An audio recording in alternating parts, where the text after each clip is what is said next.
का ढांचा नहीं थी।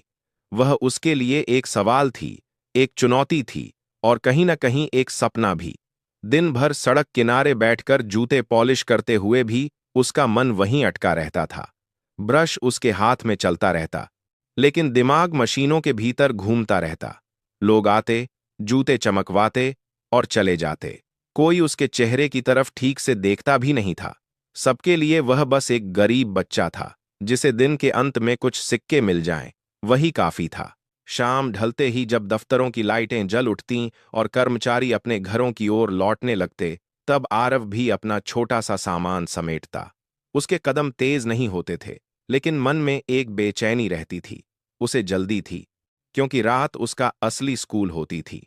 वह स्कूल जहां किताबें नहीं थीं, ब्लैक बोर्ड नहीं था, लेकिन मशीनें थीं। जंग लगे औजार थे, तेल की गंध थी, और एक बूढ़ा आदमी था, जो उसकी जिंदगी का सबसे बड़ा गुरु था। वह बूढ़ा आदमी आरव का नाना था।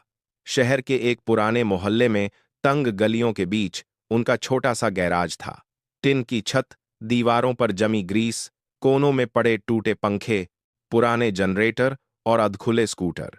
बाहर से देखने वाला कोई भी आदमी कह देता कि यह जगह कबाड़ से भरी है, लेकिन आरव के लिए यह जगह किसी मंदिर से कम नहीं थी। यहीं उसने मशीनों की भाषा सीखी थी।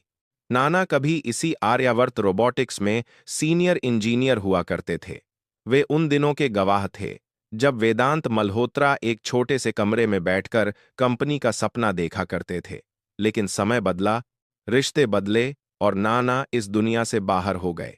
अब उनकी पहचान सिर्फ एक बूढ़े मैकेनिक की थी, जिसकी आंखों में अनुभव था और हाथों में अब भी मशीनों की पकड़। रात को गैराज का दरवाजा आधा बंद होता। बाहर की आवाजें धीमी पड़ जातीं और भीतर सिर्फ औजारों की खनक सुनाई देती। नाना किसी पुराने मोटर को खोलते और आरव ध्यान से देखता। नाना समझाते कि यह पेंच सिर्फ लोहे का टुकड़ा नहीं है, यह पूरी मशीन को बांधे रखता है। अगर इसे गलत जगह घुमा दिया जाए, तो पूरी व्यवस्था बिगड़ सकती है। आरव चुपचाप सुनता और हर बात को अपने भीतर उतार लेता। नाना अक्सर कहते कि मशीन को सिर्फ आंखों से मत देखो, उसे महसूस करो, उसकी आवाज सुनो, उसके कंपन को समझो। हर मशीन बोलती है, बस सुनने वाला चाहिए। आरव मुस्कुरा देता। उसे यह सब अजीब नहीं लगता था, क्योंकि वह सच में मशीनों की आवाज सुन सकता था। वह यह नहीं जानता था कि यह साधारण समझ नहीं थी, बल्कि एक असाधारण क्षमता थी। घर के भीतर हालात अच्छे नहीं थे। आरव की मां नंदिनी अक्सर बीमार रहती थीं। शरीर कमजोर हो चुका था, दवाइयां महंगी थीं, और पैसे हमेशा कम पड़ जाते थे। कई बार आरव ने अपनी मां को आधी दवा खाते देखा था, ताकि अगली खुराक के लिए कुछ बच जाए। मां जब भी उसे देखतीं, मुस्कुरा देतीं और कहतीं कि मैं ठीक हूं। लेकिन आरव जानता था कि वह झूठ है। रात को जब वह थककर जमीन पर लेटता, तब भी उसका दिमाग मशीनों के बीच घूमता रहता। उसे आर्यावर्त की वह विशाल मशीन याद आती, जो 10 दिनों से खामोश खड़ी थी। उसे लगता जैसे वह मशीन दर्द में है और मदद के लिए पुकार रही है। वह सोचता कि अगर उसे बस थोड़ी देर के लिए उसके पास जाने दिया जाए, तो वह उसकी तकलीफ समझ सकता है। अगली सुबह जब वह फिर कंपनी के गेट के पास पहुंचा, तो माहौल पहले से ज्यादा तनाव भरा था। इंजीनियरों के चेहरे उतरे हुए थे, गार्ड सख्त थे, हर कोई जल्दी में था। आरव ने अपना स्टूल लगाया और जूते पॉलिश करने लगा। लेकिन आज उसका मन कहीं और था। उसकी मां की दवाइयां खत्म हो चुकी थीं। नाना ने रात को कहा था कि बेटा, दुनिया गरीब के हुनर को तब तक नहीं पहचानती, जब तक वह दुनिया को झटका न दे दे। वही बात आरव के दिल में गूंज रही थी। उसे पैसे चाहिए थे, लेकिन उससे भी ज्यादा उसे मौका चाहिए था। वह जानता था कि अगर वह मशीन ठीक कर दे, तो शायद उसकी जिंदगी बदल जाए। उसने हिम्मत करके गार्ड से कहा कि बस 5 मिनट मशीन को देख लेने दे। गार्ड ने डांट दिया और धक्का देकर उसे पीछे हटा दिया। कुछ लोग हंसने लगे। किसी ने कहा कि यह बच्चा पागल है।